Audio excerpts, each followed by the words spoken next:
আমরা আসলে কোথাও ঘুরতে গেলে এটা নিয়ে যাই, ব্যাপক যেমন সাড়া পাচ্ছি তেমন ব্যাপক নেগেটিভ মতামত পাচ্ছি। পজিটিভ হবে যদি আমি এখানে একটা দৃষ্টান্ত দাঁড় করতে পারি।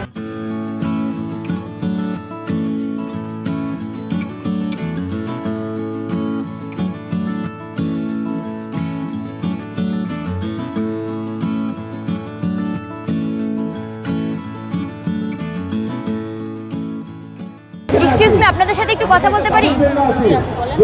ধন্যবাদ। আমি আসলে পড়াশোনা করি এবং পাশাপাশি নিজেই খাবার তৈরি করি। এটা আমাদের হোমমেড খাবার, চিকেন রোল আর ভেজিটেবল রোল আছে, আপনারা চাইলে নিতে পারেন। আমরা মনে করি স্বাস্থ্যসম্মত একটা খাবার মানুষকে পৌঁছে দেওয়ার মতো একটা কাজ, সেটা যেমন সেবা হবে তেমন একটা কাজও। এই কাজটা ছোট না।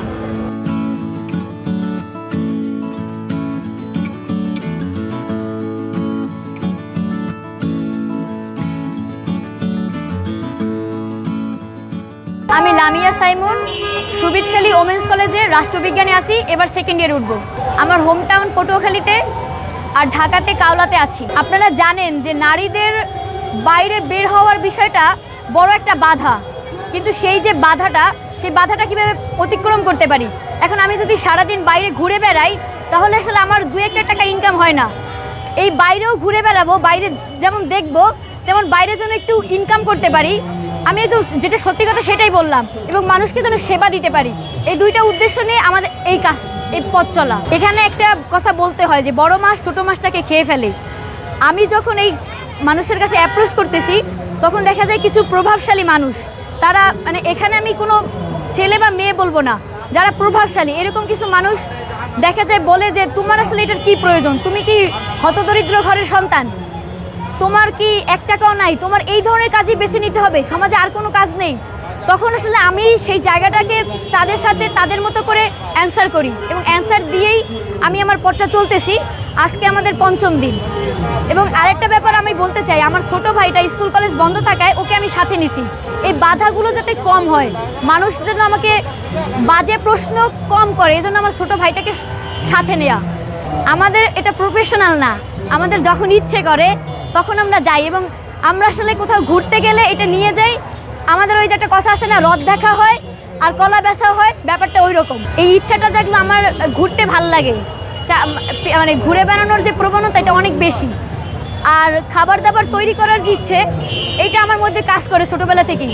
তো যেহেতু খাবার দাবার আমি নিজে তৈরি করতে পারি আর ঘোরার ইচ্ছে, এই দুইটাকে সমন্বয় করেই আমার এই নতুন এই পথ চলা। কীরকম টার্গেট থাকে যে কত পিস চিকেন রোল বানিয়ে নিয়ে আসবেন, এবং আসলে কীরকম বিক্রি হয়, বা দিন শেষে আসলে আপনি যে প্রফিটের কথা বলছিলেন যে প্রত্যেকটা ব্যবসাতে একটা প্রফিট থাকে, কীরকম প্রফিট হয় যদি একটু শেয়ার করতেন আমাদের। এখানে যদি প্রফিটের জায়গা দেখি তাহলে আমাদের মানে এটার কি বলে, কমার্শিয়াল যে জায়গাটা, সেই কমার্শিয়াল জায়গাটা না, এটা আমরা খুবই সীমিতভাবে প্রফিটটা নেই। এবং এটা একটা সেবার কথা আমি বলেছি, আমরা সেবাটা যেমন সামনে রাখছি আবার প্রফিটটাও রাখছি। এখানে যদি বলেন খুব বেশি না, আবার যদি বলেন একদম কম তাও না, মানে যা জনগণের জন্য মানে নিতে পারে জনগণ, ওই রকমের একটা প্রফিটের মধ্যে আমরা আছি। মানে দাম কীরকম প্রতিটা চিকেন রোলের দাম? এটা 50 টাকা করে আমরা সেল দিচ্ছি, প্যাকেটিং খরচ, তারপর সস সহ দিচ্ছি, যার কারণে প্রফিট খুবই কম থাকে। 5 দিন চলতে কীরকম সারা পাচ্ছে? 5 দিন মানুষের কাছে ব্যাপক যেমন সাড়া পাচ্ছি তেমন ব্যাপক নেগেটিভ মতামত পাচ্ছি। মানে এটা দুইটাই আছে, রাত দিনের মতো। মানে আপনার এই 5 দিনের সবচেয়ে একটা স্মরণীয় ঘটনা বলেন, হয়তো খারাপ বা ভালো। স্মরণীয় ঘটনা, আমাকে একজন মাপ করেন বলছে, তখন আমি বলছি ভাইয়া আমি ভিক্ষা করতে আসি নাই, এখানে কেন আমি আপনাকে কিভাবে মাপ করবো, আপনি কী পাপ করলেন? তখন সে আসলে সরি বলছে। এটা আমার কাছে খুব বিশেষ কিছু না, কিন্তু ওই মানুষ থেকে বলা যে ভিক্ষা প্রবৃত্তির যে ব্যাপারটা, আমি সেইটা করতেছি না, আমি একটা কিছু দিচ্ছি এবং তার বিনিময়টা নিচ্ছি।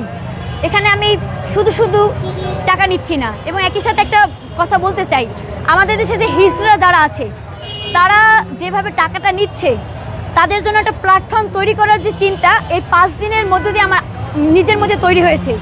আমি যদি এটা সামনের দিকে এই দড়ি টেনে নিয়ে যেতে পারি তাহলে ওদের জন্য আমি কাজ করব। ওদের বলতে আমি আলাদা করছি না, ও আমি হতে পারতাম, বা ও আমার একটা ভাই হতে পারতো, বা আমার একটা বোন হতে পারতো। এই কাজে আসলে পরিবারের সম্মতি কীরকম? পরিবারের সম্মতি এখানে খুবই কম। আবার যদি বোনের জায়গাটা দেখি, ওর পজিটিভ একটা পাওয়ারের কারণেই আজকে আমার এইটুকু আশা বাঁচতে পারলাম। আর আমার বাবা মার দিকে যদি দেখি তাহলে ওটা 100% নেগেটিভ। আপনার কি মনে হয় একসময় তারা পজিটিভ হবে আপনার এই উদ্যোক্তার হওয়ার গল্পের পিছনে? পজিটিভ হবে যদি আমি এখানে একটা দৃষ্টান্ত দাঁড় করতে পারি। স্যার, ফ্ল্যাটের সবকিছু তো বেস্ট জিনিস অর্ডার করেছেন, এবার কিচেন সিঙ্কটা বাজারের বেস্ট সিঙ্ক কোনটা? বাংলাদেশে তৈরি বিশ্বমানের আরএফএল কিচেন সিঙ্ক, যা আপনাকে দেয় আজীবন নিশ্চয়তা। 304 ফুড গ্রেড স্টেইনলেস স্টিলে তৈরি, যা নিশ্চিত করে জংবিহীন সিঙ্কের আজীবন নিশ্চয়তা। আরএফএল কিচেন সিঙ্ক, স্বাস্থ্যকর কিচেনের চিরস্থায়ী সমাধান।